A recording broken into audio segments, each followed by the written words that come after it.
we have a rule book. It's 331, and we have a rule book. I don't mean to alarm you, but we have rules, and we will be enforcing them and gaming them to the fullest extent of the law. Our honorable guest judge, Joe? At what cost? Who knows? Who knows at what cost? Because some of these rules are quite good, actually. I know last episode I was not a very happy camper. I'm still not extremely happy, but I'm liking the roadblocks so far. I'll put it that way. It's 331. Here we are. Things are okay, right? Yes, that's not horrible from the information so far, right?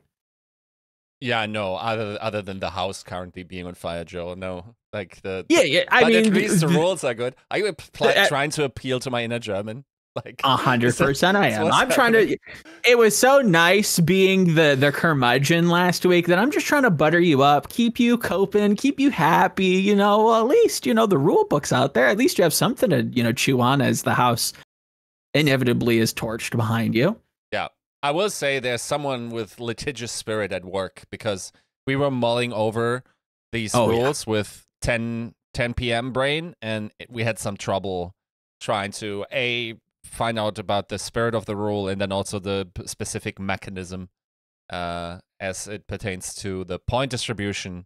But I'll nerd out probably over the weekend. My week's pretty stacked, but like maybe I'll get some time over the weekend to like go through it and see if everything seems above board. But like on first view, it seems much more coherent in the specific rules for the competition. It's true. Previously, I think they needed to include way more stuff just for like eligibility and travel and all the complications that come with the franchise agreement and whatnot. Of course, this is decomplicated by the new structure. And I also think and hope that they kind of learned their lesson from last year. By the mere fact that we have a rule book that we can now crowdsource improvements on, I kind of feel like there's already we already have a Discord channel full of rules lawyers getting ready to absolutely nitpick, litigate, collaborate all the eights against big esport. That is, face it. That is definitely something that we're going to be doing and sending non-official feedback. We'll probably just be shouting and shaking our fists at the heavens, but that is a thing. If you want to participate, join the Discord. Continue. Yeah. So in that term, like, I'm positively surprised. What I'm also positively surprised about the announcement that we got was the inclusion of crowdfunding via. True. Yep. They say like Overwatch World Cup, which implies it's once again virtual items. Correct. So that's exciting, but yeah, I guess we'll talk about it eventually in detail. 100%. Because we will unpack all that. There's one more pressing thing. There is. We have some eligible patrons that can participate in the Tactical Crouch Help Us Run a Show League. That's not a real thing. That's not happening. Just trying to be funny and failing.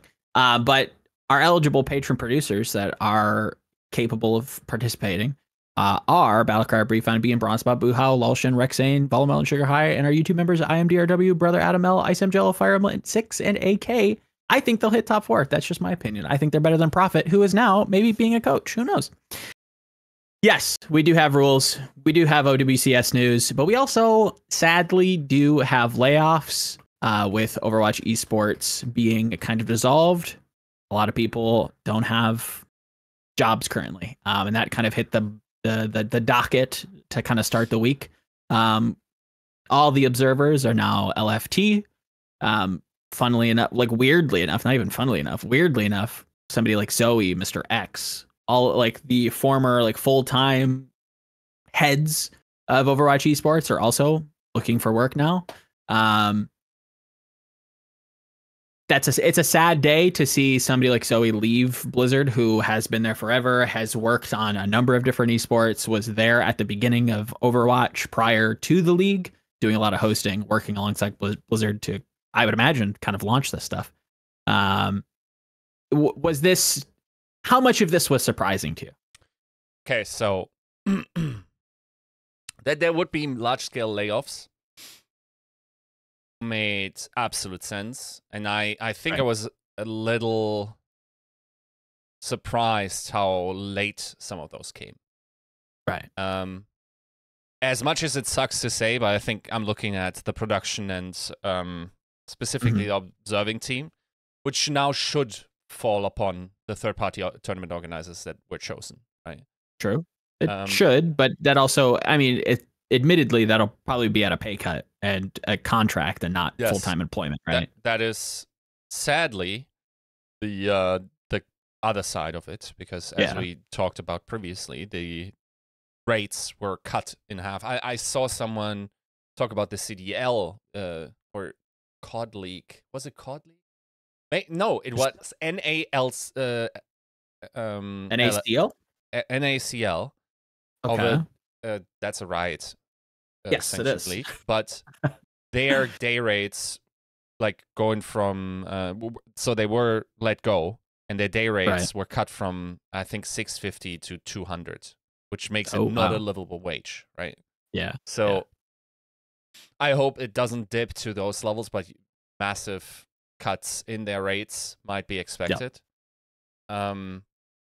Another thing is that with the involvement of Esports Engine, one has to assume that it will still be produced out of their studio in Los Angeles, which implies a cost of living if you cannot do the production remotely, which also goes for casters, by the way. So that said, a lot of the folks that were let go also have spouses and, like, you know, have entrenched in the area. And unfortunately, that commands a higher monetary amount in order to be livable, just because of the cost of living in the area is astronomically stupid, right? So what really surprised me, and what I can almost agree Team 4 is big pissed on, is that Mr. X, but especially Zoe, were let go. I think it is very reductive to think of them as only esports personnel. Because if you go, they were full-time at Blizzard, right? They were full-time at Blizzard, and if you go through the recent announcements that this team did, a lot of the communication was facilitated by these two. Yeah. So, in a way, it felt like they were like Team 4's like liaison to the community. Right. In some ways. In some ways, especially assisting in what one would have to say in a less charismatic performance in comparison to Jeff, right? Like, they needed some help in order to get up to speed. I don't think they have yet. And the product that they were able to put out in order to communicate with the community was just better by the effect of especially Zoe being there, but Matt also being on broadcast with them. Just go through the recent live streams of the dev chats and whatnot. One of those two will be in there. Okay. Yep. And to me, it always seemed like almost a no-brainer. And maybe they did. Maybe that offer was just never publicly talked about, even though I'm not sure if the messaging would go that way then. But to me, like, Zoe was always a shoo-in going into, like, becoming one of the faces of Blizzard going forward, just because of the familiarity of her communication chops, of her stage presence. She was on the BlizzCon stage as well, the first time back, for Christ's sake, right? I think for many, she was the face, the most prevalent face of Overwatch, generally speaking, over the years, and one that remained constant throughout this game's life cycle, right? So to see her disconnected, because once again, like, it will depend on the future of how it goes and how the casting rates go. But with freelancing comes the opportunity to also go into different scenes. and one might imagine that those might be more attractive depending on what kind of offers come along, right? And to lose such a face and such a communicator is insane. This is an insane decision. Suck. I think Adam Apicella, who is the former co-founder of Esports Engine, who then sold out to EFG as well, and therefore is currently, I believe, on a non-compete, said that he's flabbergasted by their decision to let either of those guys go, right?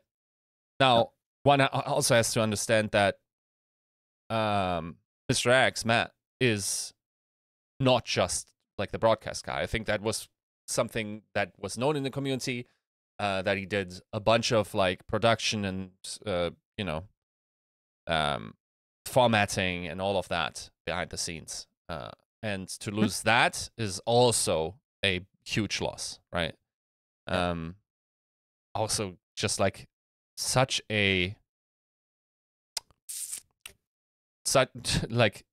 I feel like he must have been part of, just by virtue of being the duo with Uber and like probably being the casting duo over the lifetime of Overwatch Esports, he must have cast a ridiculous amount of matches. Oh, yeah. Right? So, yeah, I feel like Overwatch Esports, if those guys go elsewhere, which they very well might or might force to be, sure, just lost a lot of its soul in what it could be. Now, it could be the case that it could be hired back. And I know a lot of Reddit libertarians love to say, oh, this was like, do you not know how outsourcing works? This is just like business working and whatnot. I think there are more effective ways to structure those deals where they still can be part of the broadcast experience, even under EFG, and still be effective communicators for Blizzard Entertainment going forward. Was it Adam Apicella that basically was like, I don't know how you let these people go and not just use them across all IPs to be like effective communicators to like and liaison to the public? I'm gonna be honest, they have exactly one good communicator left in that company, and that's Chris Madsen, who just recently come back. Right. Everyone else is just like minus in the negative region on the charisma stat. Yeah, I mean, for the most part, there's not like a Jeff type character. I would say. Sure, like not a terrible one, but like having somebody whose job it is in-house to do those communications. I've seen some of those dev live chats for Diablo. I know how WoW works. They could use somebody to kind of get a little bit of personality to get the devs talking. It's not as robotic, and it provides a better experience to the end user, not to get real jargony. And keeping either of them, if not both of them, would have enhanced a lot of those properties quite a bit. My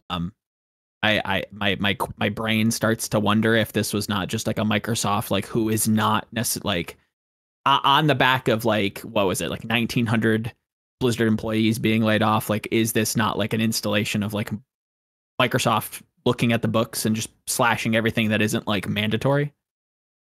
I mean, yeah, one thing we have to, I mean, I'm not sure how well informed they are on who's important and who's not. Okay. I don't also know who the 12 folks were that were retained. Something crucial also to consider here is it wasn't just the Overwatch department that was slashed. The entire Activision Blizzard esports department was slashed.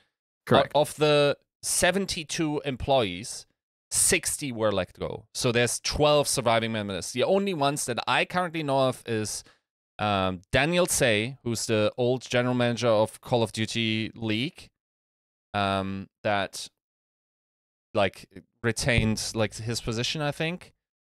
Okay. And by the way, I have no idea where the CDL goes from here, considering they're in the middle of the season. They just finished their first major, and now they do not have a observing team either, right? Presumably there will be contract offers made. By the way, how do you not include that in the layoff? Yeah, that's actually fucked. Maybe there's some Californian law because that's another part of the equation is like by California law, I don't think you can offer them just contractor roles if it's the very same role that you're offering to them. right? So there's some shenanigans there, but like solutions would have to be provided in order for those folks to not move on or to have some security and not go through this terror. Yeah, I think like the only 3 employees that I know is I think Bailey said that she's still along. I think Sean Miller is still along, and Daniel Say's still along. Those are the 3 I know of, right? So no idea who the other people are on that team. But yeah, like there's a strong feeling I have that folks will at least be offered by these production companies, either EE or Faceit, to I wonder if it's Faceit actually, or if it's just EFG proper for Europe. I'm not entirely sure, but offered to do contract work there. Now we're looking at the calendar. I think the Overwatch Championship Series covers like 6 months of the year, if I'm not mistaken. And we've already heard the first murmurings that casting rates, like the casters are piping up again in their contract negotiations. I think what we realistically see is a lot of departures, and just forced departures based on monetary cuts that no longer make it feasible to live based on that salary. Or folks just doing a lot of multi deals that will severely impact the quality that they will be able to bring to the game. But because if we're being honest, this is no slight to the casters. This is just like what the industry forces you to do in order to be able to survive. But if you're a multi-game caster, you can logically not spend your time researching and practicing the lining and understanding the game as well as you could if you were just a one-game Andy, right? So, going forward, necessarily, especially for for color commentators, the level of casting will necessarily drop if they have to do multi-game in order to stay in here. And yeah, all of that. Relocation is a question. If folks can even do that. I'm looking at especially the European circuit. I'm not sure where it's going to be produced from. I'm not sure if we're going back to bedroom casting. I don't think that was necessarily the worst for like low stakes games. Honestly, if I'm thinking what would I rather have people in a studio that might not be attuned to Overwatch, or experts that have been with this scene for years out of their bedroom, I know which option I'm choosing. It's definitely the second one. That would be the most salient option. I will reserve my opinion on that until we see the casting lineup for stage 1. I'll put it that way. Yeah. What weirds me out a little bit is that they waited this long, because presumably I guess it makes some sense, but like it puts talent in a weird position where they presumably only have like 6 weeks now to negotiate and like go back, and they will have to find out plan Bs as well. Yep. I think for Asia this is mostly locked in. At least like folks have talked about, like from the staff have talked to me about being pretty far along. So I think they necessarily have to be a little bit quicker. That thing is happening in coming like up 2 weeks, right? Yeah. I'm not sure if they're going to start broadcasting from day one, though.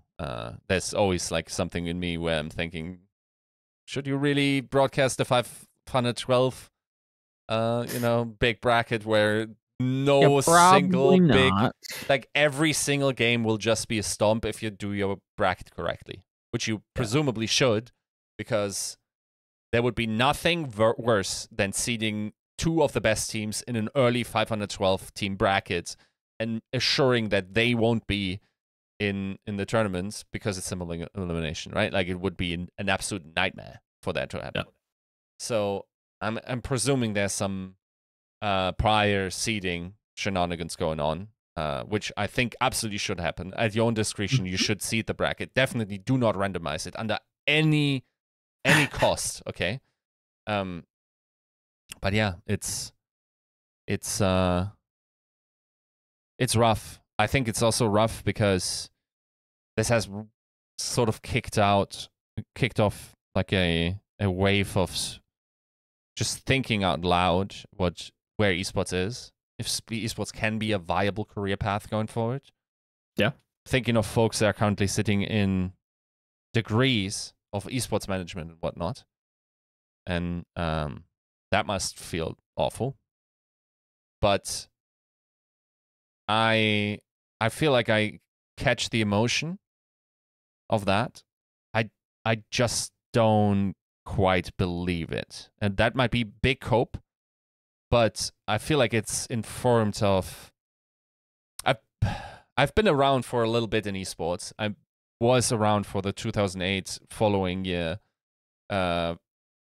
financial crisis induced turn down in Overwatch esports, in esports at large as well. It wasn't a fun time to work in. But I feel like it's a constant circle of improvements. Our baseline, even at the reduction, is probably something that we thought would have been great during that time, even though there were some ridiculous things going on as well there. Sure. And I just believe in the core concept of people wanting to see competition and things moving virtually. And I think if you want to get very abstract, in the more distant future, we'll get to a point where we will probably figure out that there are more fun games to be played with athletic ability. Thinking of VR games, thinking of ways to make it bring the athleticism towards virtual realities. Decrease injury significantly in those games, and sort of celebrate those in virtual environments as well as that, as our virtual consumption increases. So I'm long on esports. I'm just not sure how quickly these innovations can come. And it's definitely not something that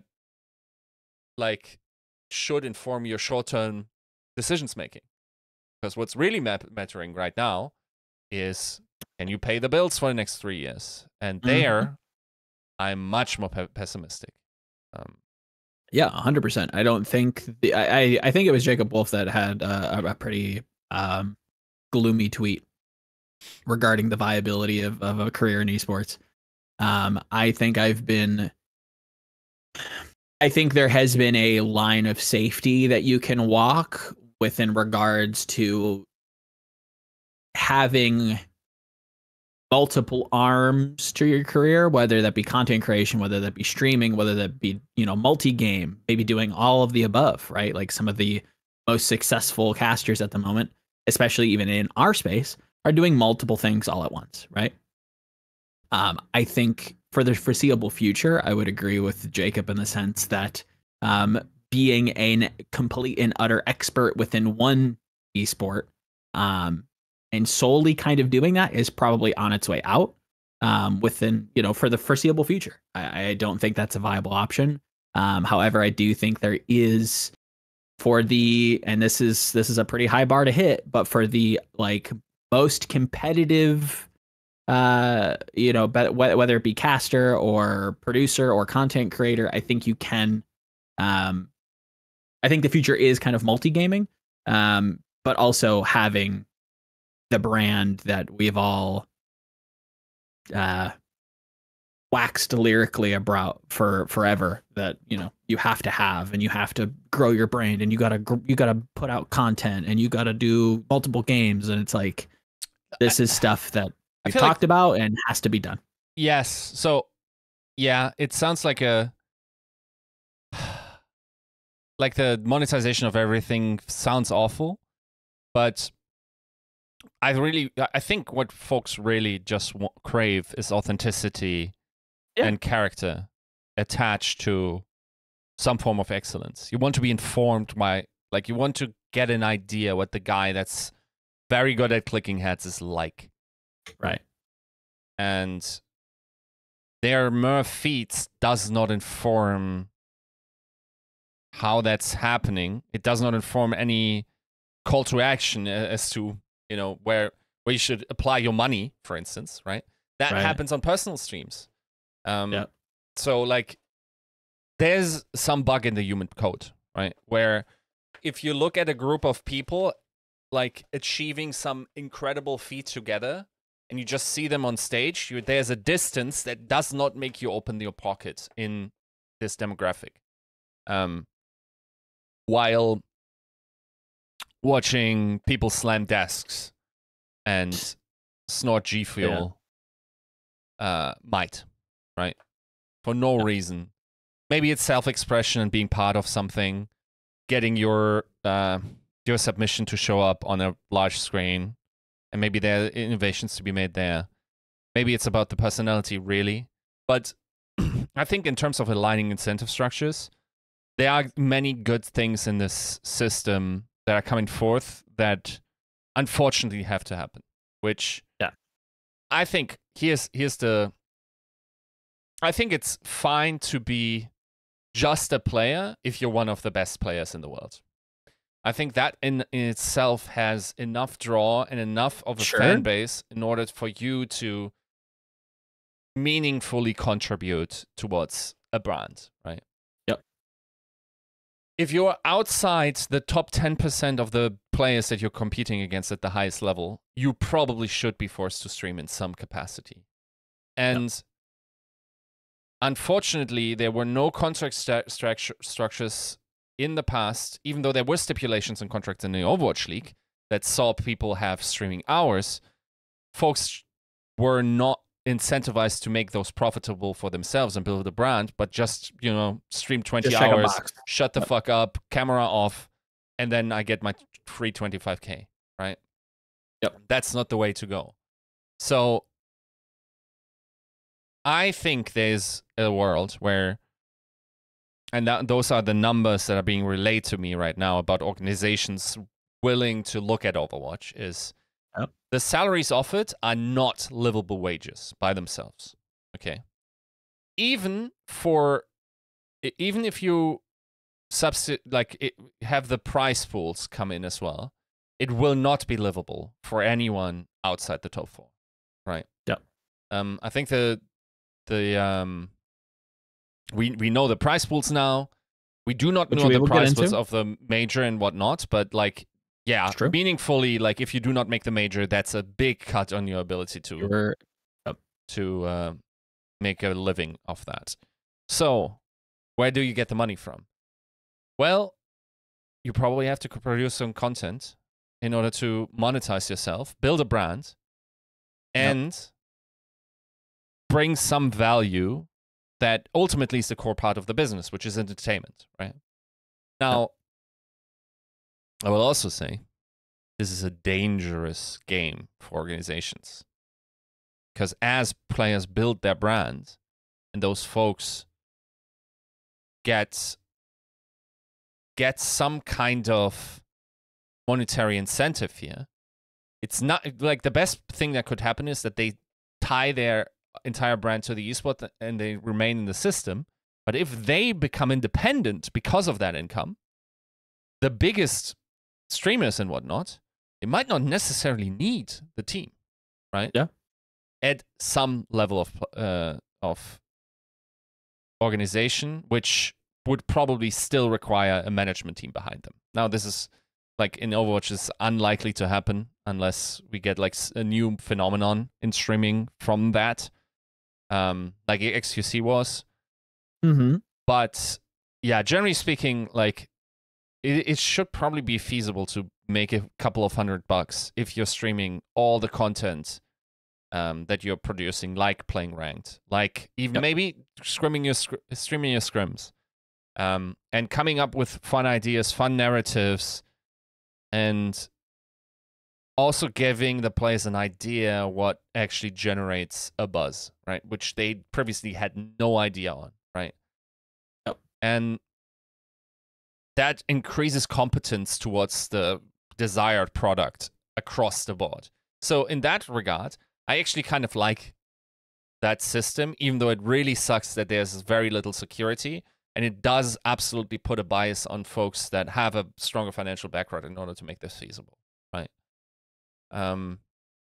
So bottom line being, it's going to be rough going forward. Yep. There are certain limitations to the ideas that I just expressed, namely that the big elephant in the room is the Saudi World Cup potentially picking up Overwatch, and then in the mid-season providing a large injection of capital via prize money, potentially. And also creating a sort of quasi market that is not part of the Overwatch Championship Series, potentially, not sure. And that could change a lot about what I just said, especially about the figures that would be offered. I mean, look, if we're to put our ear to the ground and we have somebody like Richard Lewis talking about how this supposed Saudi Esports World Cup is going to possibly be stipending teams to sign other esports talent to lock in participation in this Esports World Cup, that's big. Period. The end. Do I like it? No. But if that is going to happen, that will be attractive, right? If I don't have to pay for a team, why wouldn't I, right? Like, especially if, and again, odds are Overwatch is likely to be there. Yeah, so this, do with that what you may. Yeah, this is definitely like, I think this is also going to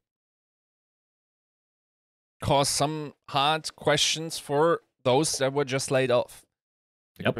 Presumably, those folks will also be desired, right? And then hard calls will have to be made in that regard, right? So we'll see how that goes.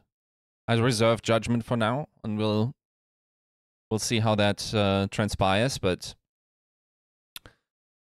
it's rough, and yeah, like I think especially guys like Matt and Zoe, they are well connected through enough. They're very visible. Their skill set is very obvious. They're incredibly talented. I'm not worried for them. They will be okay. It's definitely like, concerning, and you don't want to lose that kind of stability. But I if there is anybody to be able to kind of like land on their feet and maybe even grow from this, they definitely have the world at their fingertips for sure. I'm much more concerned about all the production staff, including like production. There's some transferable skills there. 100% I imagine there's limited transferable skills in observing, even though I guess there could be some drone stuff. I'm not sure how that works. I'll take you one farther. There is transferable skills. I think they could definitely make moves to exit esports if they wanted to. However, it is worrisome when you also see on the opposite side of the pond, within Riot Games, a lot of their production staff being laid off, namely the LEC getting slashed, NALCS getting slashed. I don't know if you've taken a look at some of their proposed changes to the NA League broadcast, but that's a bit of a shit show. A lot of the problem that I foresee is that there's a ton of production talent out there and not enough things to produce as it stands currently. There's not enough of a resource pool to fund that many people looking for jobs. So we will lose talent 100%. Yeah. Either to being fed up with the system or actually just for a lack of capital to pay these people.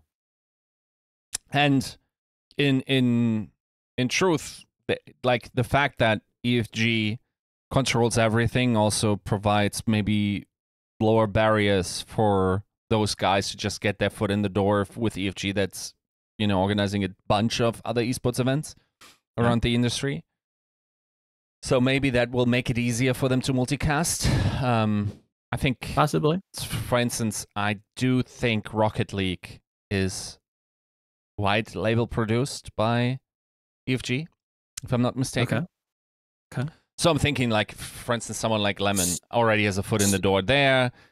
Right. Like the Are you kind of business like travel is just running short. this like how ESL used to do it, where they would have like their talent team and they would just move them around?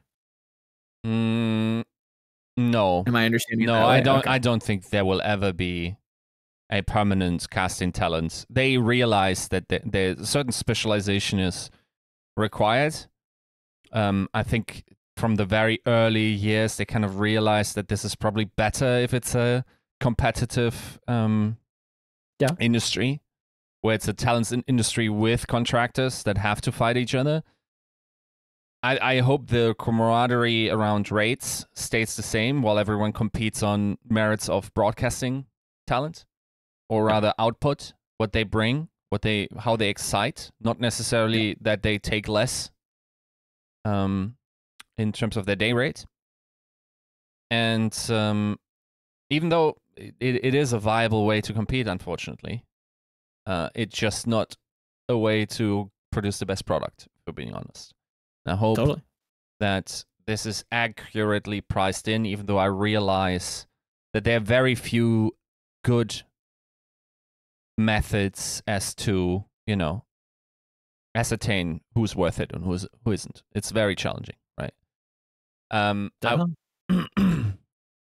will say once again, like, this is the problem. Really, is like, this is once again a year where Overwatch esports has to prove itself, and you probably want all those guys to come along in order to get the maximum potential out of it. Yep.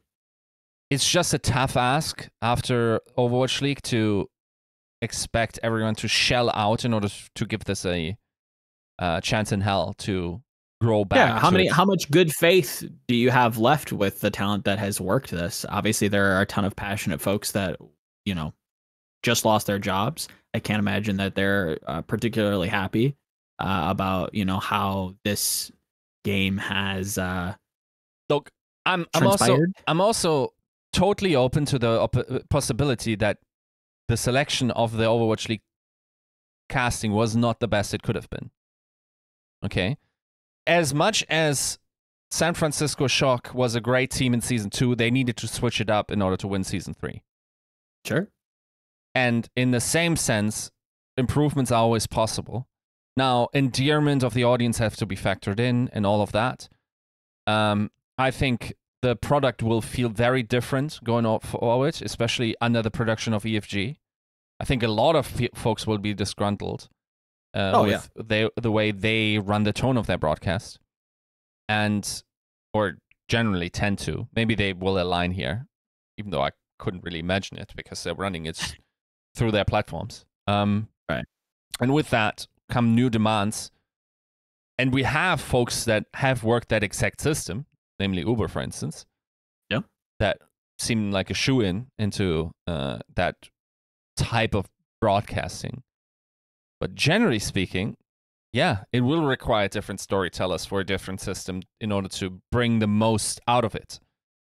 And I think there's also a mild aspect to say we also have to align more with the new fan base that we're trying to accrue, right? Fan base and tone and really target message that's going forward. I think necessarily the selection will have to change here, just because I also anticipate by the moves to be announced, especially around the Saudi World Cup, for a lot of the Overwatch audience, as I perceive it, to be disgruntled, right? Yep. So we'll see. Like, I think a lot has to move. You cannot run the same system back. That's the thing. No, right? I think we have been adamant about that on this show, that we cannot do the same thing we just did, and things truly have to change, and we need some experimentation. Some of which have already been announced through this website and rules book. Yeah, which we will get into. But yeah, I think the goal shouldn't be to do the same thing, just less expensive in order to be profitable. Yeah. It should actually be to still reinvent it. And Yes. if the patch notes that were leaked are anything to go by, this is still very much a game that wants to change itself and find itself. And that should also be the goal of this esport. Once again, like, there was a spark there in 2016 of an IP that resonated. They try to recapture that magic, and as much as the main game tries to do that, the esports has to, right? And agreed. There is a possibility, even though I find it slim, especially after like going against this fatigue and against the prejudice that Overwatch esports had going against it for the last couple of years, where the label of Blizzard just did no service to the esports at all, and the product was actually probably highly underrated because people were not even going to check out the stream. Right. It sort of has a new opportunity here. It does. And that, especially, I'm thinking of the European audience specifically. And it has an opportunity to bring in new organizations that bring their own fan bases with different appetites than a localized, like, sports Andy might. Yeah. And, it will be very different content. It will be, I assume it will be much more edgy in terms of, the G2 type of Sure, it's got a little bit more banter. You're poking, you're prodding. It's what Season 1 had a smidge of before teams put a stop to that pretty quickly. I would expect a return to that, if not maybe even a little increased. We'll see. We will have to see. That one is kind of up in the air, but it is, face it, it is ESL. They're a little bit more adult than us trying to be on Disney XD. It's different. And that's, again, probably for the better, because you're committing to a fan base that wants to watch and not just celebrate some weird sense of tribalism. It will be different. And you talk about, teams coming back and organizations, potentially maybe checking our esport out for the first time, maybe not the first time. One of the big things that we talked about last show was the prize pool, which we do have an announcement for. Overwatch, obviously, OWCS put out a brand new website with a bunch of details, one of which was the prize pool. Currently, as it stands now, disregarding any crowdfunding, which was announced, details on that will be announced at a later date. However, the prize pool for both NA and EMEA separately will be around 300,000 USD. Now, first question to you is that, if hello, Sasha Heinisch, CEO of teamsolid.com.net/org, are you enticed by 300,000 in terms of prize pool for the year? Is that something that you think? The only thing I care about in that announcement is the viewership incentives, right? Like the crowdfunding aspect and how that might relate, and what kind of viewership incentives we can expect. If I can potentially get my brand, like that probably is not going to happen, but like a representation of my brand into the game that would be fantastic. That those things I'm looking at here. The prize pool of that particular thing does not entice me, but once again, I also don't know the prize pool of the majors yet, and what kind of profit share there will be with my organization based on the viewership incentives, or rather the crowdfunding aspect. Right. So once again, like this is a little higher than I expected for the prize pool of the regular stages, but what's really, and I half expected it considering the Overwatch World Cup sort of trial. They usually when they do something in advance, it telegraphs something they will do eventually. That has been true throughout the entire history of Overwatch League, and it's once again true here that I think like that the World Cup was also sort of trialing how that would go. And if the World Cup is anything to go, okay, I believe the World Cup inherently as a product has more potential to generate sales. Sure. I think the particular offer that they had was not sufficient. Like just one colored skin. Okay, so you think the product could have been better? Yes, and I think like the product could be bettered with the same level of effort. Now I'm looking at specifically like gun skins and that type of stuff going forward. Which is something that Team 4 is actively trying to experiment with, right? Right, and I assume the effort put into a gun skin is much lower than that of a full skin because it would contain the gun skin and the entire skin. So I assume the gun skin would be less work, and to go into a little bit more customization that is a little bit more granular than Overwatch World Cup, right? Like maybe more like country, Yeah. That in itself already would make all the difference, I think, in the attractiveness of the particular offer for Overwatch World Cup. When we're looking at the price pool breakdown, the Overwatch Championship Series and what they could offer there, it gets a little tricky because you probably do not want to have organizations in as they're not a constant in your game going forward. Like you do not have a franchise agreement. So it probably would have to be very dope skins that really do not have a lot to do with the particular teams.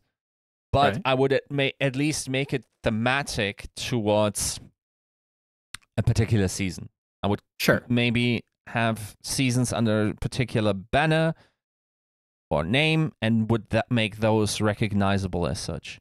I also always like the way CS did it was with like signatures and like great way to tie in or player like personality, stuff like that. The stickers specifically is an interesting concept where it's just a signature of the players, right? And then you can apply it and then scratch it off, and of course there's monetary trade value attached to that, which changes the dynamic very heavily. Right.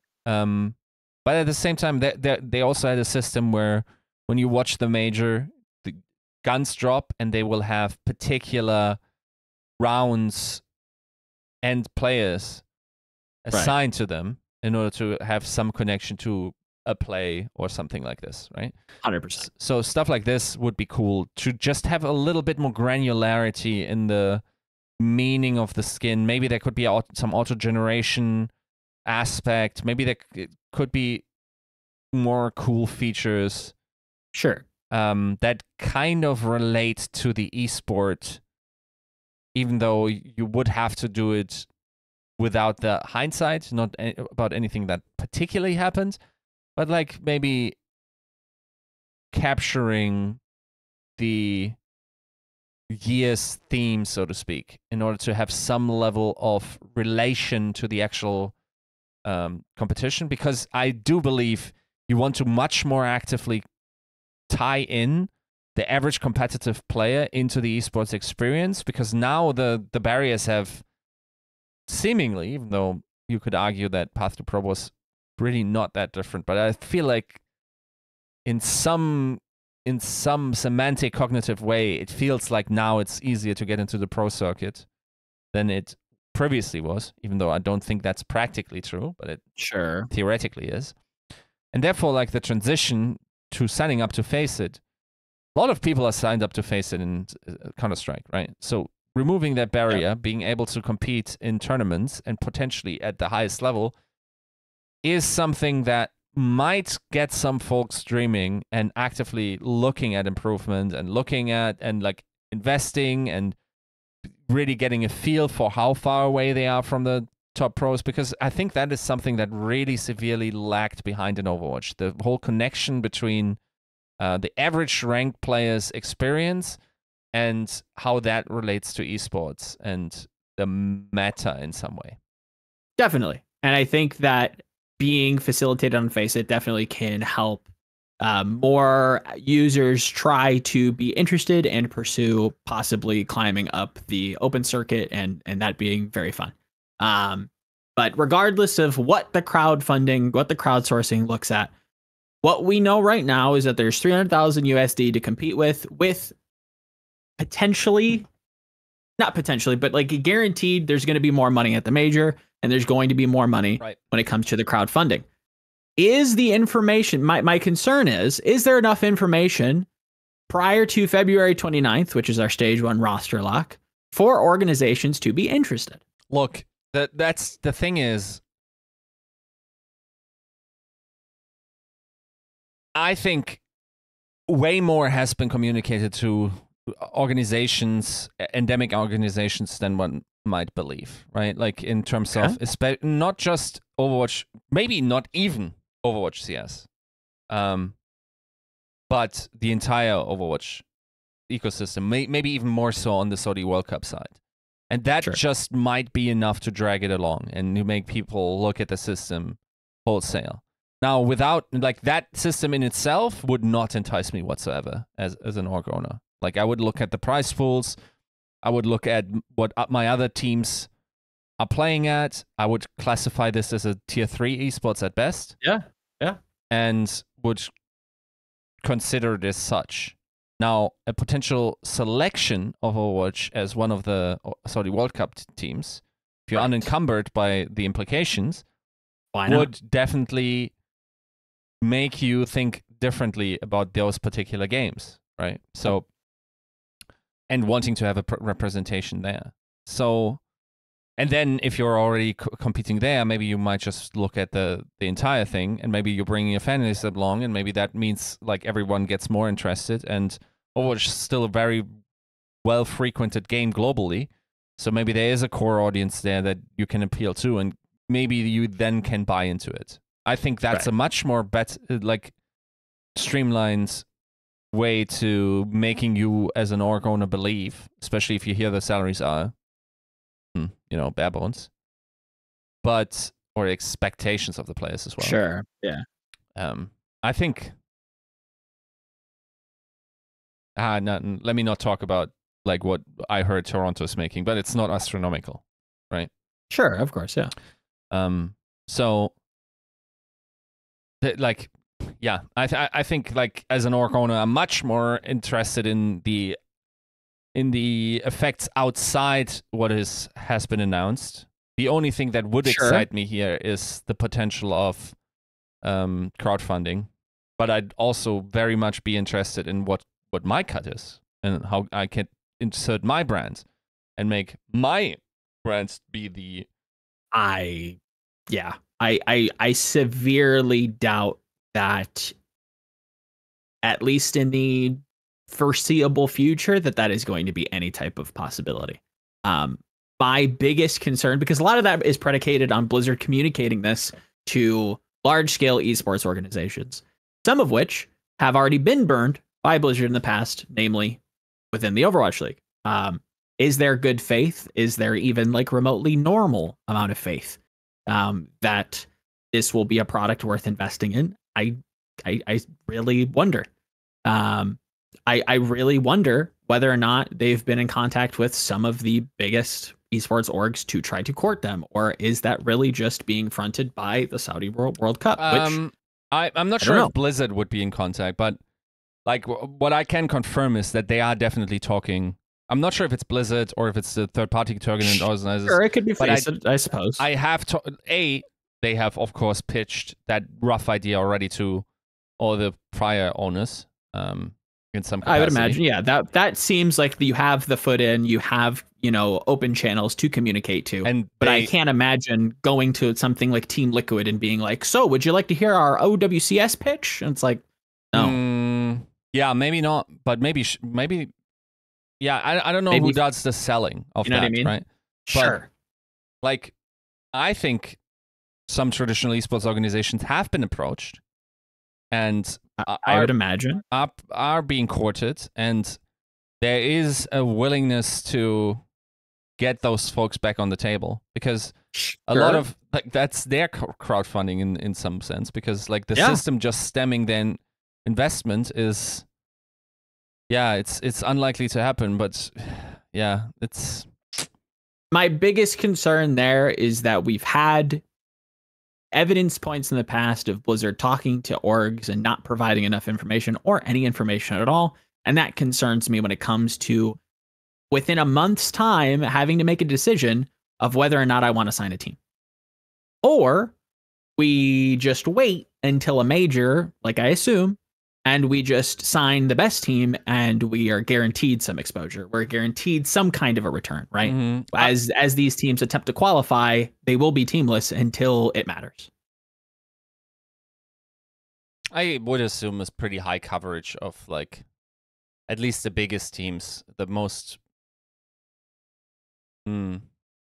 I think teams will slow roll this. I think they want to slow roll this to get as much information. I know some esports organizations are involved that you would say, huh? Who? Yeah. Especially I European, bet I would. Right? Like maybe.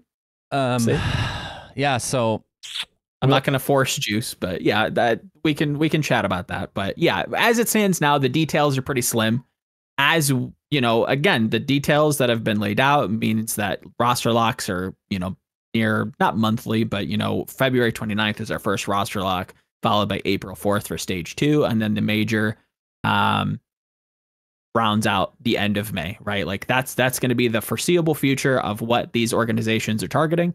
Do we have enough information, at least from the public channel, to guess if these teams are going to be jumping the gun? My opinion is they slow roll this as long as possible. At least the big ones. Yeah, maybe. I think by the time this rolls around, we will at least have 10 teams signed globally. Probably more. 10 teams signed globally. Yeah, probably more. And signed to like salary paying. Right. Not 50K a year, but being signed to a team, making a salary. Yeah. Being signed. 10 globally. I think that is actually slow rolling it. I think like I know of 10, I would assume 20. 20 would be pretty. I'd be impressed if we got 20. And where's the end date to that kind of a bet? Is that by the major or is that by February 29th? That's the lock-in date, right? Correct. That is the roster lock for stage 1 of NA. Well, EMEA, the problem is like global. It's a kind of a gray area because I think there's a possibility where the contracts will not all be finagled out, and while they will already have been in contact with the team, sure, they will only start renaming by some later date when the competition is already going on. I think players will probably maybe you want to wait at least for the 512. I think that's the safest bet. You should probably do that as an organization, to be fair. You want to know as much about the crowdfunding as possible, even getting early viewership numbers. I don't doubt that a team like Team Liquid, FlyQuest, some of the Riot brands, some of the bigger endemic brands out in Asia, all getting into contact with some of the best teams, on paper, putting out some verbal, communication, maybe some verbal agreements as viewership numbers come out, as more details around crowdfunding comes out, as more details around prize pool for the majors come out, as more details for the Saudi World Cup come out. All of that gets lubricated. All of that stuff starts to churn along. And then by the major, that's where I would also that's where I think the 10 to 20 teams globally really makes a lot of sense. Stage 1 for NA, EMEA, ain't nobody getting signed except maybe Toronto, but I have questions regarding them as well. Nah, that's more. That's definitely. You think more. Just for February by February 29th? Yeah, okay. I know it's more. Okay, interesting. That's more than nobody. Yeah, for sure. Okay, interesting. I'm interested to hear and see that when it's announced. Let me. Do I live react? You live react. Okay. Is that a who for you? That's not a who. Okay. I'm familiar. We'll see. We will see. That's interesting. That if that sets a tone for things. Okay, we'll see. We'll see. So yeah. And we will get to we not to completely leave viewers in the dark, but we will get to some of the rulings and the stuff and the rule books as we continue. But as it stands for right now, prize pool is leaves a little bit to be desired. It leaves me wanting a little bit, but it could be enough with a lot of tertiary stuff, namely the Saudi World Cup. Any final thoughts there with the prize pool? Nope. Okay. Another pain point. A lot of this stuff is a regurgitation of the news drop that we got last week. The big differences are the prize pool, some minor systems details around the format. One of the big ones that I feel like is going to be a pain point for the consumer is the ticket price. Towards the bottom, as we go into the OWCS international events, there is a fine print that I feel like many people will probably gloss over regarding the ticket and admission for DreamHack. That website is quoted as saying, to attend the OWCS major in person, please note that you'll need to purchase both 1, a general admission badge, and 2, a tournament-specific ticket. This, if I'm understanding DreamHack's website correctly, is priced at about $160 to $170. That feels like a lot. I mean, if you're traveling to Dallas or Stockholm, right? Yeah. But I always just say, I think the premium tickets for IEM that regularly sell out is more. It's like $250, I think. Sure. That's where I just worry. IEM has a culture of having games that regularly charge people that kind of money to show up. We don't. Yeah. That has me concerned. A quick way to alleviate that concern is to package that maybe with the crowdfunding. So a portion of all ticket sales go into crowdfunding. I don't know. You're not just going to DreamHack for Overwatch alone. I think you're going there because it's like a vast array of experiences in regards to gaming, from cosplaying to a BYOC to seeing other esports to talking to content creators that will be there and like influencers. Like it's much more an exhibition than it is an esports tournament. I agree with you there, but I feel like these two things are mutually exclusive, but are not being there is not a product to have mutual exclusivity. I do agree that DreamHack is worth its weight to buy a ticket for, but if I'm not interested in DreamHack and I just want to go watch Overwatch, I have to buy a ticket to DreamHack. Yeah. Will people do that? Likely. Are we pricing people out of just showing up to the first season of the OWCS by nature of having to buy a DreamHack ticket? I think that's just an overwhelming yes, no?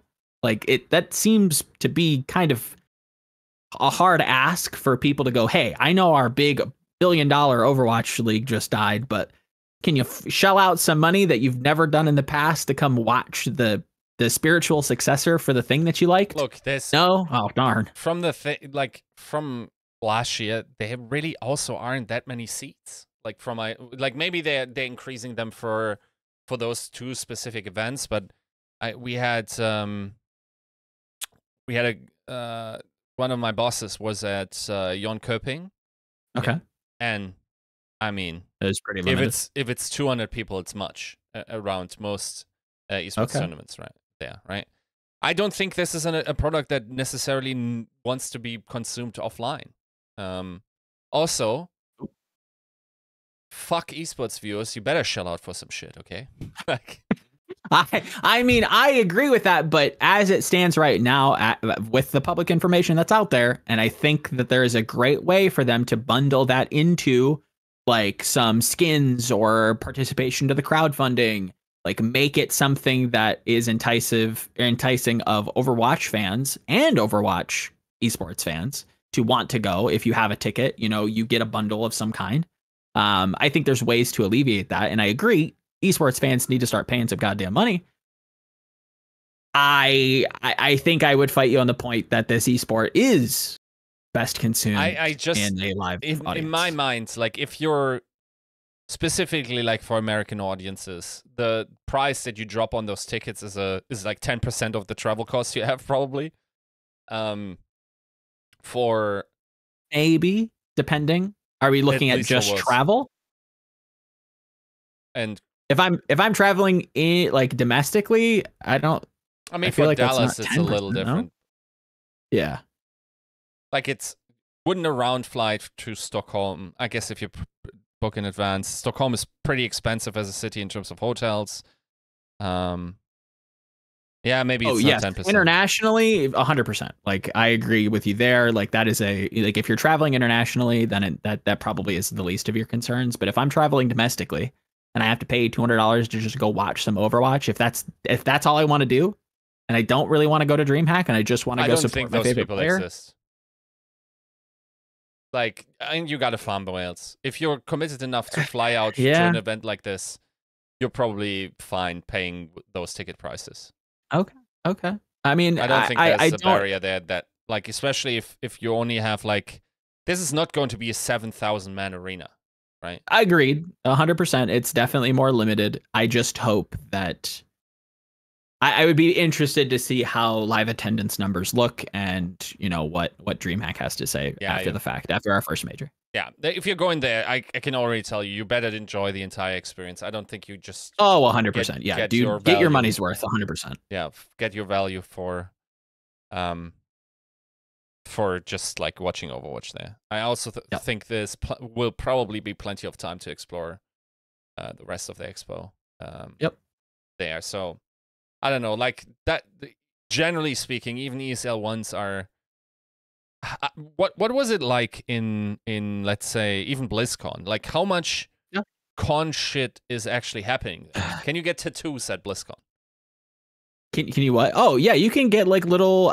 There was an actual there was a stand. I think this last BlizzCon, most recent one, there was a Diablo actual tattoo artist that would be like actual like ink tattoos. Right. In the past there were like airbrushing stations for like the Dark Moon Fair to get like funny fairy, there's stuff to do, but it's very casual. Was that the case? It's very IP based. At Overwatch Grand Finals? Couldn't in the past, no. I remember for season 1 it was there was like some fan interaction stuff. But there's not like a ton of activity. It's I mean, obviously the big draw is the games, and you show up for the games.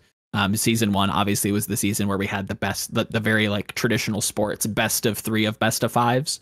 So that was like a weird mix. Obviously you had like live music, DJ Khaled was there, shouts, God did. So there's activities like that, but it is very like content starved for sure. BlizzCon is a little bit better, but it's also billed as a convention. So there's musical artists, there's stuff to do, there's little collectibles, there's all kinds of, there's enough to see to fill 2 days. A lot of people bitch that it should be 3 days, but let's be honest, there's not enough to do. They are pretty starved for content. I've never been to a DreamHack. I can't necessarily comment. But I would imagine that a lot of it is still like very, culture focused around, bringing your PC. That's at least what when I hear DreamHack, I think of like the older, like 2010. It's you're bringing your PCs. Everybody's on LAN. You're playing games with the crowd from down the not street, but like row from you. You're making it is kind of this like communal gathering point for gamers, with a ton of other things going on. I just don't know how much that necessarily crosses with at least our esports audience. So that is maybe that is a lenience towards your wondering if our fan base is even remotely interested, whether or not they're priced out is regardless of the fact that, would you want to go to a DreamHack? I don't know. I really wonder. The thing I'm wondering is, like, the other effect is also like if you're already at DreamHack, and I think if I recall correctly, that over 40,000 people pass through Jönköping. Might be wrong, but it's reasonably close to real number, I think. Like it wouldn't it be cool for folks to just like walk by and catch some Overwatch and like maybe have some experience of the excitement there and experience 100%. And I feel like that might it's framed as seating. That doesn't necessarily mean you can't watch on some screen and still catch a vibe there. Yeah, but yeah, I think hopefully there's an experience there because like some people might catch the Overwatch itch just watching the action there. 100%. Those experiences and those those it is successful marketing. Experiences are much more effective than seeing a Twitch stream while scrolling through the category selection on Twitch. I'll take a page out of Adam Apicell's book. I do think that the way that esports is trending and the way that DreamHack is being propped up, I don't particularly care for where the money comes from, but the point still stands that having multiple esports under one big tent, it is a pretty fun experience. You do get to experience a lot of different things that you wouldn't normally get to maybe be exposed to. And that is a marketing tool that these developers can push. I hope we do see more of these. I think very often it's not just a game match for you to be able to enjoy it, an esport. It's also a community vibe match.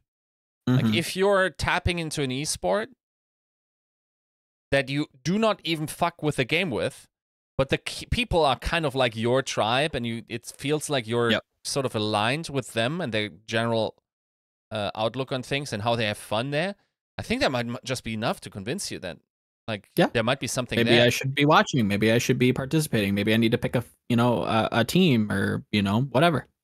Yeah, if my group of friends starts watching golf, fuck, like I might just. I mean, I'll give a quick anecdote. I think this very, nearly happened with F1. A lot of, friends of mine got really big into F1, and they were like, oh, you got to check this out. You got to watch Drive to Survive. And I'm like, okay, the marketing just works by word of mouth. And now I know about F1. Now I can name you a couple drivers, and, I've seen bits and pieces, and it's just like, oh, okay, this is interesting. I might check this out. That's in a smaller, very condensed down version is what I feel like you're talking about with DreamHack and a lot of these older big tent esports formats, let's call it.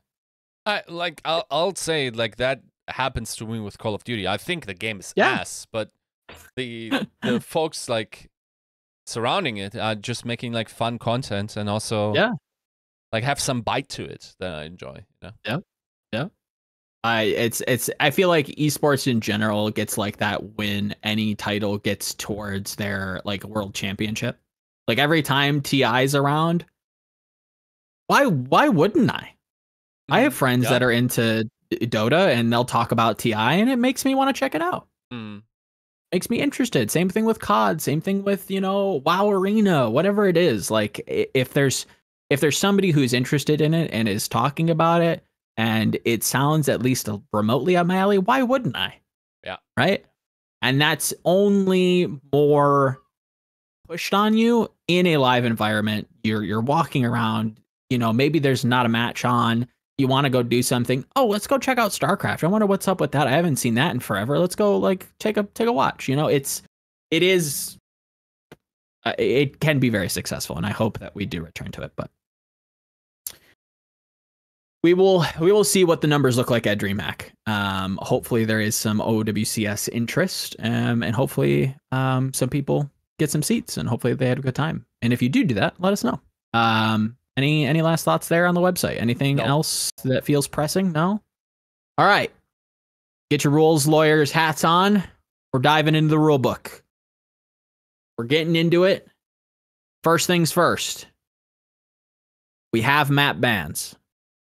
I really want to tweet this out because I know it will get engagement because I don't think very many people are talking about this. We have map bans. That is a brand new systematic change that is out. What do we think? It's kind of interesting, especially like I think someone pointed it out on Discord, is that there is no clause of like this might be subject to change. You know, there's no trial period for this at all. They're just like, sure, yeah, this is just going to be a thing.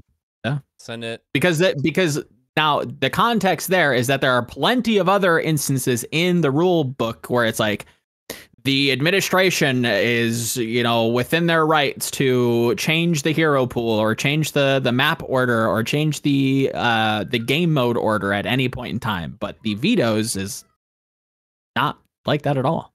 It's just, it is. And that's interesting because that's something that we've talked about and debated for a long time, and it's just here. Deal with it. Yeah. I think the important part, if you scroll down a little bit, Eric, is I think about the veto structure, right? Yes. Maps and mode order for each match will be decided by veto conducted on the Faceit platform. This process will be conducted as stipulated in the below sections. And then it's every LAN event match, the highest seed team must choose blah blah blah. But the more interesting part is the how it works. So basically, on map 1 selection, which will always be control, we do not have a mode selection. The modes are predetermined, which is for I think the first one, control, hybrid, escort. Yep. And then, in case of a tiebreaker, flashpoint. And the order of operation for the audio listeners is Team A bans 1 map from the available map pool, and then Team B bans 1 map, and then Team A selects map 1, okay? And then B selects the side for map 1. So we're not striking down... Okay, let's look. We're not striking down until there is a neutral map where just each team gets 1 ban, and then Team A decides from the pool of the remaining 2, let's say, control maps. Let's say, for example, for audio listeners' sake, Yiska's Team A, he bans Ilios. I'm Team B, I ban Li Zhang. Yiska picks the map, I pick the side, we play the game. Right. The remaining map pool being Nepal and Samoa. So, in comparison to Overwatch League, wait, I actually don't know this. Why do I not know this? I think there's a pre-selection on the highest seed getting to choose if they want side or map selection, but I'm not sure. Is that not only in playoffs, correct? Could be the case, yeah. And I think that was only during playoffs and stage playoffs. And then they would just pick the map, and the other side would just, choose the side they're playing on, right? And that was it, basically. And then the loser subsequently would choose the next map. Now, that's another thing. I don't think that's coming out of this, right? It's not loser pick. Like, the losing part does not modulate who gets to pick and ban, which is also a pretty big difference, which sort of gets rid of the... It's not loser pick, but you do trade off priority. So map 1 for a, what is this, 1st to 2. On map 1 for control, Team A is the first to ban. You go through the process, you play the game. On map 2, Team B begins the map banning phase. It's a rotation. It's not a selection based on who won or lost the map. So they presumably did this to get rid of a little bit of the snowballing aspect, so that the team got the map pick and therefore have a higher probability of coming back and sort of curb down on stomps. Didn't work that well in Overwatch, 3 Overwatch, 3-0, I believe we held the 50% of all results being 3-0s over the 6 seasons. So, potential for that to be just like Stumpville. Yeah, I definitely think that could be an amendment to the rules instead of allowing each team to pick a map, which doesn't particularly... Because for map 1, Team B or Team A selects the map eventually, and Team B will select the map for the second phase. Which, if Team A wins, Team B is the loser anyways, and they'll get the map regardless. I don't know. That's the interesting part is here that they will absolutely have to disclose, or by I guess they do not have to officially disclose this, but by pattern recognition, it will be very easy to decide who has been given a higher seat by virtue of someone doing that by hand, right? Because welcome to every other esport, guys. Yeah. Welcome to.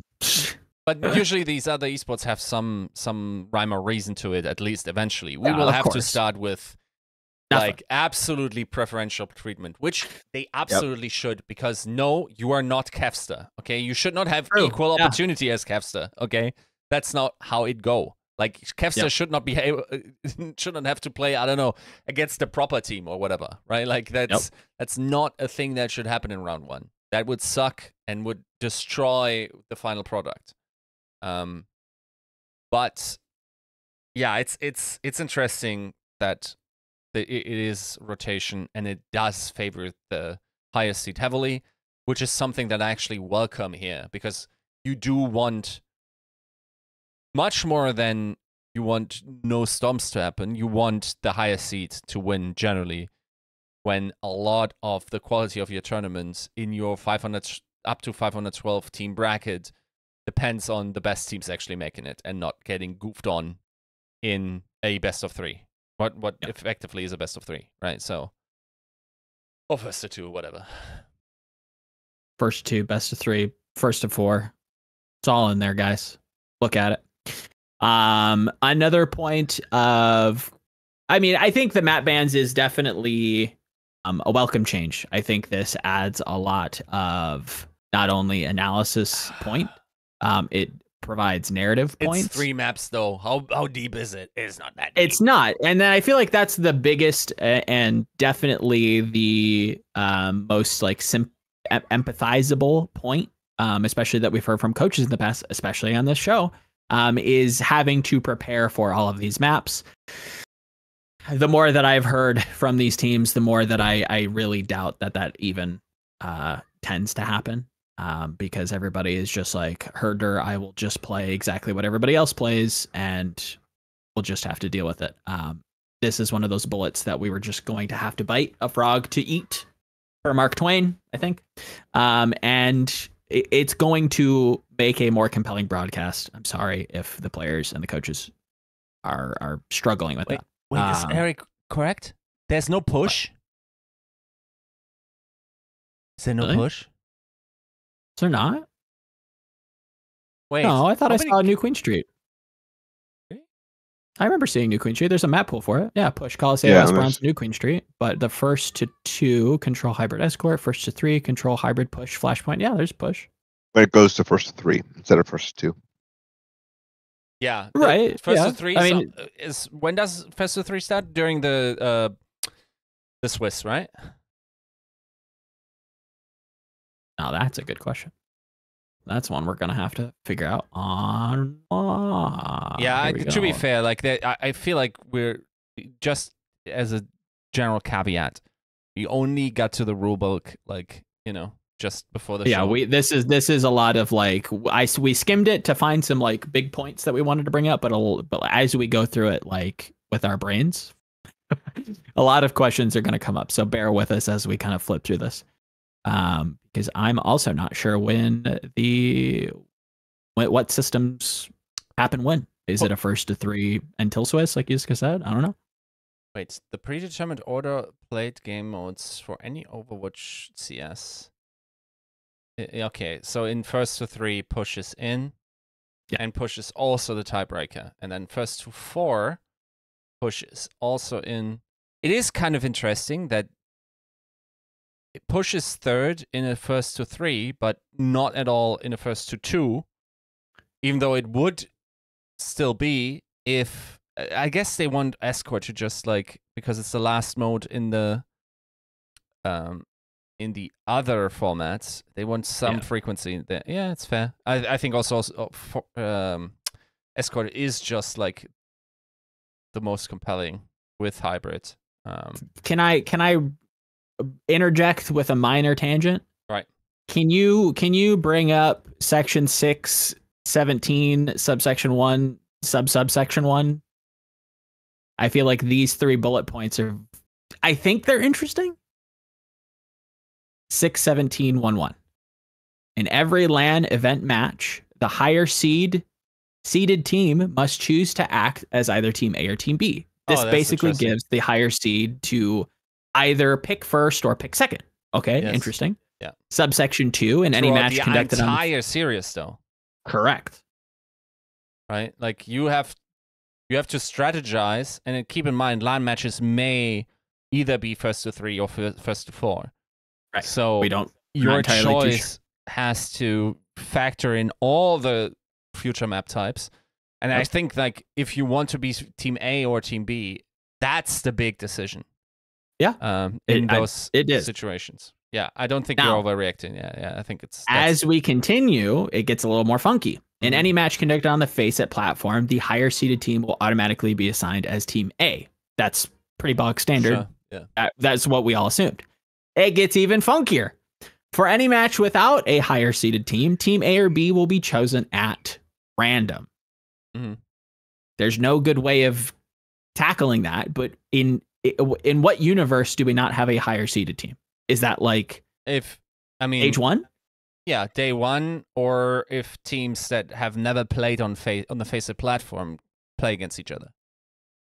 Okay, so it's a lot of like lower seeded stuff that probably will impact. Yes. You got to have some stipulations. Okay. Okay. My bullshit to radar. To be fair, like if they want to make it very squeaky clean, they apply that to everyone, which would be absolute chaos and would actually actively sabotage the outcome of this entire year potentially.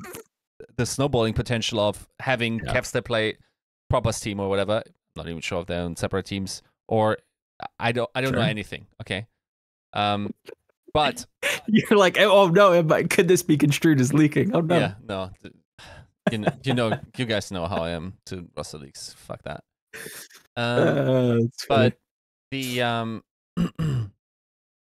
fuck, I lost my train of thought. Oh yeah. I heavily hope they will absolutely just go, oh, Overwatch League player? That's a top 20 seed, boy. Okay? Yep. That's how it should be. Contenders player? Oh, that's a top 50.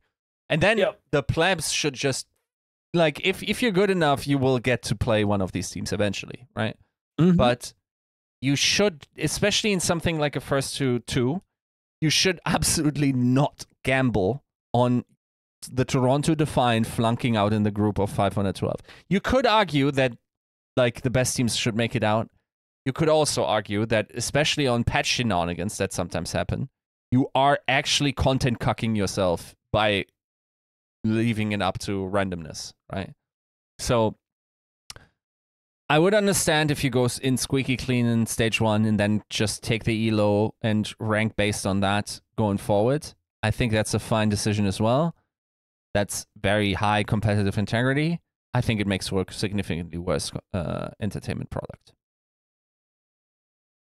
Yeah, you want to have the best competition, make it through, get to Swiss, and at least make a broadcast, right? That if then they get upset, then that's something that the broadcast can run with. But if you never get to see the best players ever get upset, then were they ever there, right? Trees in the woods. So yes, we have map bans, we have a map pool. Great, awesome stuff to think about. Patches up to the administration. The administration, namely, probably is that determined in here anywhere? What do we know? What? Obviously, they use like the legalese of like determining like the admins as the administration, but is the administration? Oh, here it is. The Overwatch League Championship Series, the program, or OWCS, is a competition circuit for the Overwatch League, or for Overwatch, hosted by Blizzard ESL Faceit Group and its affiliates, collectively the administration. Okay, so it's ESL, Blizzard, and EFG, whatever. That's the collective known as the administration. The administration and then the capital A. That shit is so creepy. Like that's some cult shit right there. Yeah. But yes, we have a bunch of stuff. We have some loose details regarding what patch is being played on. Basically, the ruling is whatever the fuck the administration tells you you're going to play on.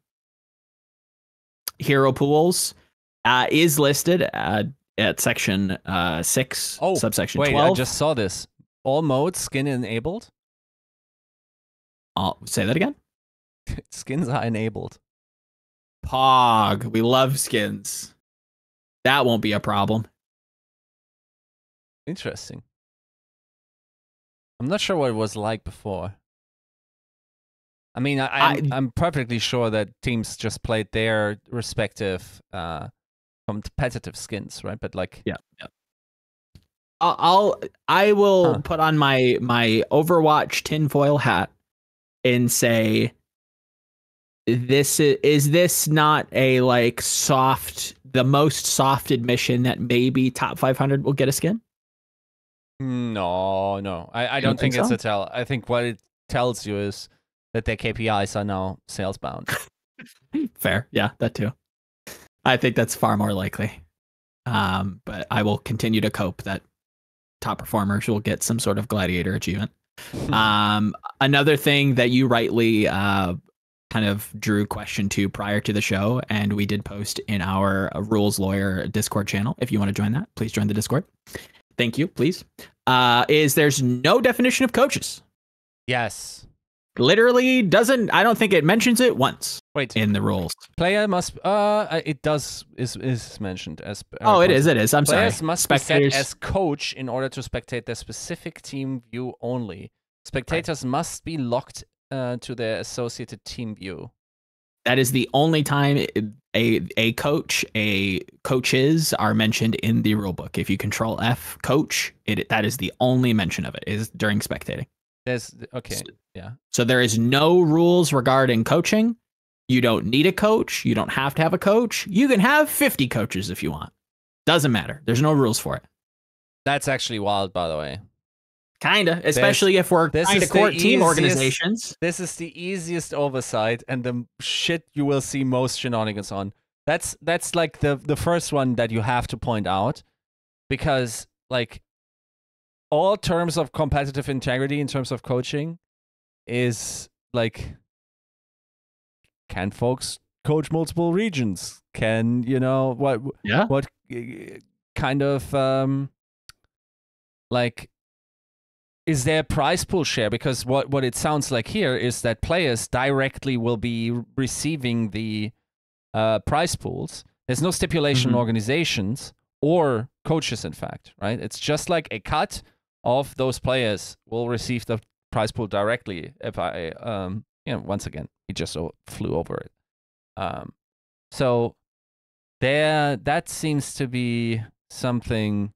I mean, I understand not assuming that we would be too many active coaches at this stage, but it should still have some, Is it not? I mean, I agree that there probably isn't going to be a ton of active coaches at this stage, but if we're going to like have the conversation that at least by LAN, we will have up to, if not surpassing 10 to 20 signed teams, I would imagine there's going to be some coaches. No? Is that crazy to say? I feel like there will probably be. We already know that Kasaurus is one of them, right? Right. There's one, and we haven't even started playing. Yeah. So. And I can. Yeah. It is weird. Yeah. It is bizarre, right? Coaches aren't being listed. That's really bizarre. I think that's to the extent of like big worries that the rule book has driven to us as it stands now.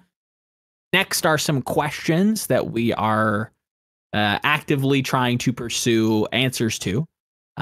First off, is team travel covered? Yeah, that's big. That's big. Don't know. If it's mentioned in here, I haven't spotted it just yet. But that is going to be a big one because as we've laid out from the past couple shows, motherfuckers aren't getting paid $50K or more than that. So is this going to be Blizzard fronted? Is this going to be team fronted? Don't know. I saw Eric jump to something. Do we have an answer? It just outlines that you need to be able to have travel documents. Okay. The only reference to travel in the rulebook. Got it. If I had to guess, I think there would be some stipend. There would otherwise be no reason why you would limit it to 8 teams only. If it would maybe would have to figure something out, but then just run single elim with 16 teams, right? Even though that doesn't actually necessarily cut down too much on games. Now that I think of it. Yeah, but then again, like 3 days for 16 teams in a double elim or single elim bracket seems kind of possible, even though strenuous. But I feel like I hopefully think it's implied that they will receive some travel compensation. It might not. The way this worked in the Overwatch League is that Blizzard gave teams that qualified a stipend that barely ever covered the entire travel cost, especially to Hawaii, because that's not kind of expensive. Yeah, it's not cheap, right? It's a little expensive, guys. Yeah, 100%. Another thing that, as I continue reading through it, I am still kind of worried about is reserved sponsorship categories, Section 5, Subsection 3, and Subsection 4 as it stands as well. Regarding to sponsors, basically they list out a pretty extensive and exhaustive list of what sponsors you cannot have pertaining to any companies that are in active competition to Activision Blizzard or other affiliated games companies. Account selling, sharing, or trading websites. Very fair. Alcoholic beverages. Yeah, that's also fair. Fair, but we're missing there. No drugs. Okay. Again, fair. Tobacco or vaping products. Whether legal or illegal. Okay. You Americans need to fill me in. Can I have coffee on my... Can I drink coffee? Am I allowed to drink energy drinks? That is a great lawyer question. I don't know if the legal scope of the terminology of drug constitutes coffee or sugar for that matter. Whether or not that is socially is up for debate, but I don't know that tobacco is under the parameter. What about like nicotine pills or something? Is that a drug? It's probably a drug. I would imagine that's more drug than not. Caffeine pills? I don't know. That one is for the administration to dole out. No cannabis, no pornography, no gambling, no daily fantasy sports, no firearms or weapons, no political candidates, no religious products, services, no cryptocurrency or cryptocurrency exchanges. Oof, no XPX, guys. Sorry about that. No NFTs, no artificial intelligence or machine learning, and or no illegal goods and services. So on top of that, there is also a pretty extensive up to the administration kind of very broad scope of other restricted platforms and sponsorship opportunities as well. So or it is up to the administration to deem whether or not video game platforms can be deemed a sponsor. This category includes gaming consoles such as Sony PS5, Microsoft Xbox, as well as PC-based gaming platforms such as Valve Steam Deck and other dedicated video game platforms. Other esports competition platforms. This includes competition platforms such as Faceit, WaraGG, and SmartStart.gg. Computer graphics cards, namely Intel, AMD, and NVIDIA, and automobile manufacturers, which could include Toyota, Ford, or Volkswagen. Now, the final one is important because there are quite a few organizations that have automobile sponsorships, namely Team Liquid, I think is title sponsored by Honda, if I'm correct, or if memory serves. No idea. So again, not surprising, but also different from the Overwatch League because we had quite a bit of cryptocurrency and cryptocurrency exchanges, especially towards the end of the Overwatch League. I think Boston had an exchange. No. True. I think Florida had one at one point. That was kind of one of the final things that you could kind of get some money out of. I know that Gladiators on their way out got like a Doritos, which was like a drink of some kind. That seems, definitely above board, but a lot of like very traditional esports sponsorships may not be permitted at the OWCS. Yeah. Yeah, it's, I mean, to be fair, like those specific are up to the administration to decide on, right? And that's yes. like the second category you mentioned of video game platforms, esports competition platforms, computer graphics cards, and automobile manufacturers is mainly to avoid like awkward run-ins with if the Overwatch Championship Series was to be sponsored by, I don't know, BMW, and then you have a Honda sponsor as a team, and that makes it awkward, right? Yeah. Because this is something that happened, and that is something that has very recently happened within regards to the context of the Overwatch League. If I'm remembering correctly, on the Yard, I believe somebody was referencing Ludwig's Melee tournament, who was title sponsored, I want to say by Toyota. Which, if astute fans remember, was also quite a big sponsor for the Overwatch League for a little bit. Toyota's esports communication department was in contact with the TOs for the event, basically being like, well, why does this TSM player have a GMC logo on there? Can't you just like mark it off? The Overwatch League did it. So this is stuff that actively happens if you're not necessarily trying to look for it, right?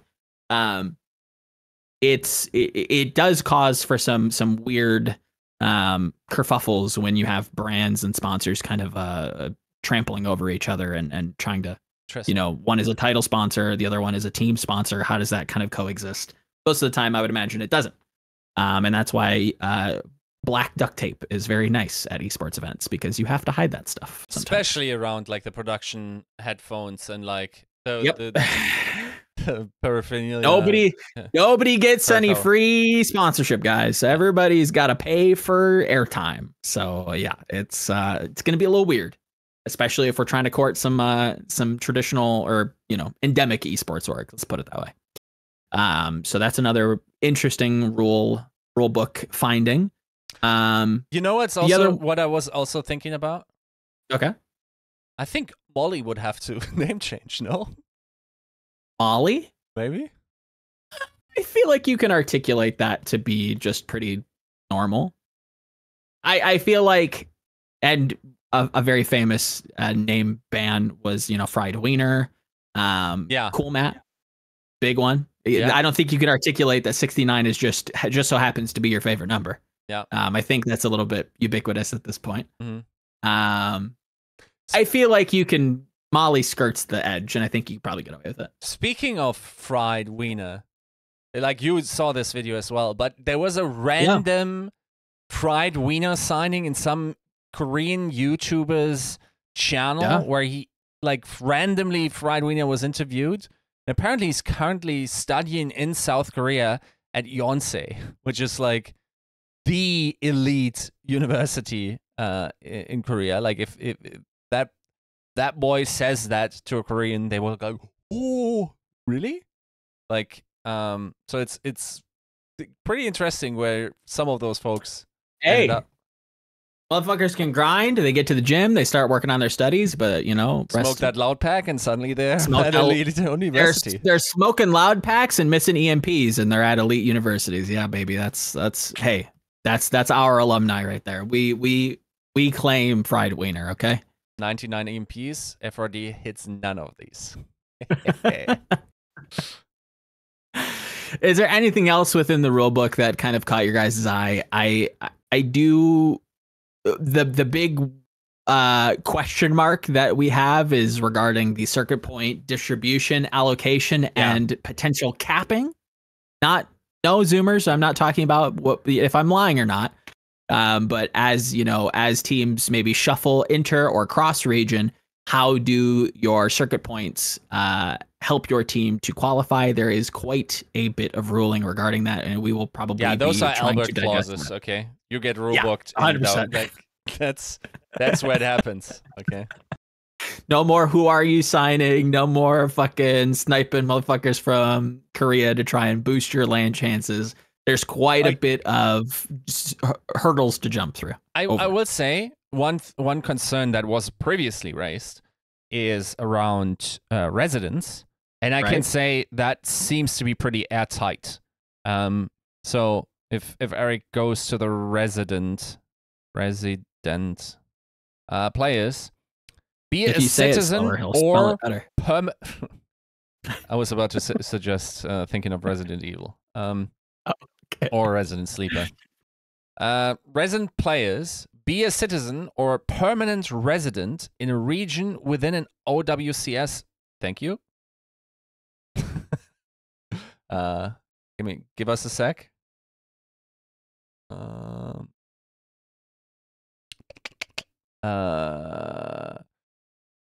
In an OWCS eligible jurisdiction in which your team is competing. Resident players may only compete in one eligible jurisdiction per stage at a time. Eligible jurisdictions are established, blah, blah, blah. Those jurisdictions, okay, the ones you would expect. The like China and stuff like this. Also Australia. Then, wait. No, I think Australia might be one of the eligible. Whatever. The important point comes here. Non-resident players, not to be a resident or permanent resident in a region within an OWCS eligible jurisdiction in which your team is competing. Non-permanent residents, visa holders that reside in a region within the eligible jurisdictions in which your team is competing are also considered non-resident players. Non-resident players may only compete in one eligible jurisdiction per stage at a time. Eligible jurisdictions are established in 2.1.5. Okay, so this effectively means if you're trying to game the system by already having a player here and saying that guy's like, has a residence here now, look at this. This is his address. His wife already moved in. That's a no-go. Okay, if you're just a visa holder and not like do not have the citizenship, I wonder if a green card would apply, which, by the way, none of the Overwatch players will ever get just for their career there. Sure, yeah. It basically closes that loophole that people found, and therefore really hard enforces the region lock, which means like it will be hard maxed at 2 of the 4 of the actual active roster. It's not just the starting roster. Yeah. So that's. Am I crazy?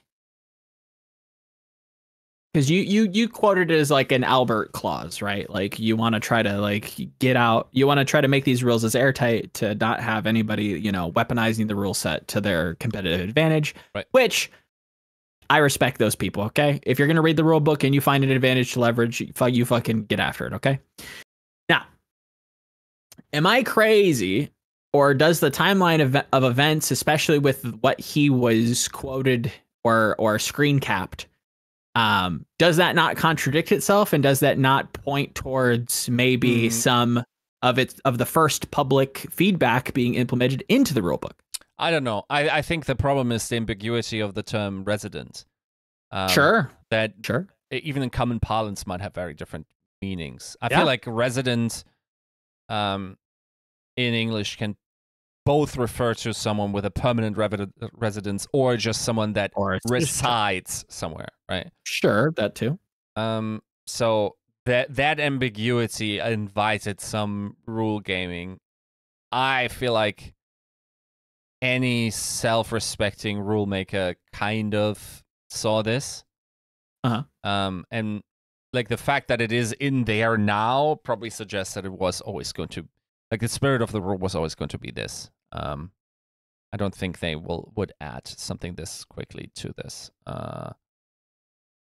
But yeah, I don't know. I think the mere fact that we get to see these and like crowdsource edge cases where basically like we as a society come together in order to make Alba's job as hard as possible. Okay, that's ideally. That's basically what's going on. So the rule gaming is actually kept down to a minimum. I still have to really wrap my head around the edge cases of particularly the circuit point rules. And by the way, we did not mention this, but one thing I like about the circuit points is that they escalate in relevance. So if you look at the point distribution, I think it's a very good choice to say the first one stage is worth 50 points and stage 4 is worth 150 points. Not only does that make stage 4 more exciting and does not, produce results where the eventual tournament winner will probably have no chance in ever qualifying, but it also makes it so that you have a selection that has recency bias.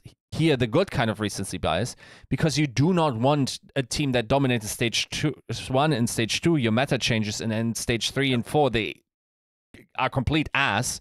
Those guys to go to the global finals.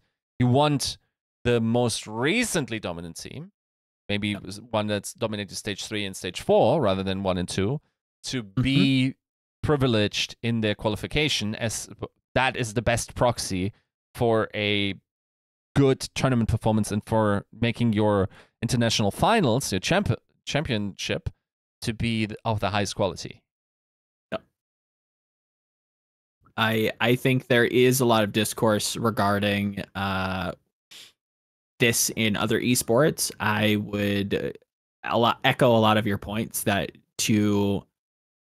if we rewrite the World Finals as the ultimate test of who is the best team at the moment, which I feel like is a accurate representation of what's going on most of the time, then you want the best representation of the most recent set of play, not the farthest from it, right? So looking at stage 1, what I would really hate is if a stage 1 win resulted in an automatic berth into the global finals. That would suck. Why would that suck? Because esports changes at a fucking rapid pace. Yeah. The stage 1 team very likely will not have the same level of skill in 6 months. Yes. Just isn't going to be the case, right? So this is the most accurate way to have the most, highest level competition as possible. Will it be bulletproof? No. Is it the best system? It's pretty close, I'd say. Another thing that I think we kind of loosely touched on was the fact that the circuit points are awarded on an individual basis, meaning there will be no shenanigans of teams trying to sell their slots. Which is, again, not a bad thing. They're getting ahead of a lot of potential fuckery. Yeah, I still have to wrap my head around the specific clauses in the specific aggregation in terms of transfers. I think that's a technicality that will maybe matter somewhere along the line, but I still have to wrap my head around the actual use cases of this. What is very important to know is that circuit points do not transfer between regions. Yes. So I cannot go to EMEA, farm stage 1 to 3, and then try to get, or rather, I guess like I cannot farm Korea for stage 1 to 3, then go to EMEA, presumably because it's an easier qualification, also because you have 3 slots, right? Yep. So like those points are non-transferable across regions, and I would argue they would be. Unfortunately, that also in many cases will doom some players to not be. I actually would have to, maybe that's wrong. I would have to look at the practical cases of what actually constitutes likely qualification, because it's very possible that you might just say, okay, because of the escalation of points fuck it. Like, if I didn't play stage 1, stage 2 in NA, that's not too bad, because if I transfer to in stage 3 and play stage 4 as well for this North American team, it's fine to start from scratch, because the likely distribution of teams in the top 3 slots, they're not likely to be too far away for me to have any chance of qualifying, even though it will definitely put some heavy decisions making on teams that would want to improve their performance in the second half. So I think there's ample incentive to not slack off too hard, because the escalation of points, yes, it's 3x, but I mean, at the highest level, that the differentiation between like first and second is not that large as to not make that an issue of missing out on the first half. Yeah. It also comes down to how much switching generally will happen across all teams, and if basically like what will the point threshold of qualification turn out to be? Yeah, like what's the average needed? And for instance, if you have a wide distribution of results already in stage 1 and 2, say one team wins stage 1 but then doesn't even qualify for stage 2, it forces the average down, also if that happens to a couple of teams in the top 3, and therefore it becomes much more feasible to transfer. So there's some practical element to it, where you actually have to check against the actual expression of what the competition will take, and therefore make the call on potential transfers. Even though we're talking some mad shit about transfers being possible and everything, still sort of like high on our Overwatch League fumes, I think this will be much less possible than it was in the past going forward. Especially like justifying like a visa for only like what might turn out to be 3 months. Yeah. So yeah, all of this is rough. So we'll see how that turns out. But yeah. And again, to narrow that window down, you're only really competing per the website. It's quoted as saying, at the end of the stage 2 main event, the tournament winners in NA and EMEA, alongside the top 2 remaining teams by points in NA and EMEA, will earn a spot in the OWCS Major in DreamHack Dallas. Holy. At the conclusion of the Stage 4 main event, this same process will determine our DreamHack Stockholm attendees, with Stage 1, 2, 3, and 4 results factoring into a team's qualification. So there are very few teams qualifying strictly by points, and it would require, like you said, quite a bit of capital to try to leverage that in their in their favor. It's never stopped people in the past, and if there's some big capital gamers thrown around, then maybe that's more of a possibility than we're assuming. If motherfuckers are out here getting stipends, then who knows? Look, like what Eric is saying is also a good point. Is you do not necessarily have to travel. You could pay on ping, right? Like it's a possibility. That's fair. Yeah. It wouldn't be a great possibility, and it would speak a lot if you could upgrade by taking what I presume to be not an S tier Korean, because I think those will be signed, but like an A tier Korean, slot that guy in on 200 ping and be better than your best choice in the North American region. That would speak some volume.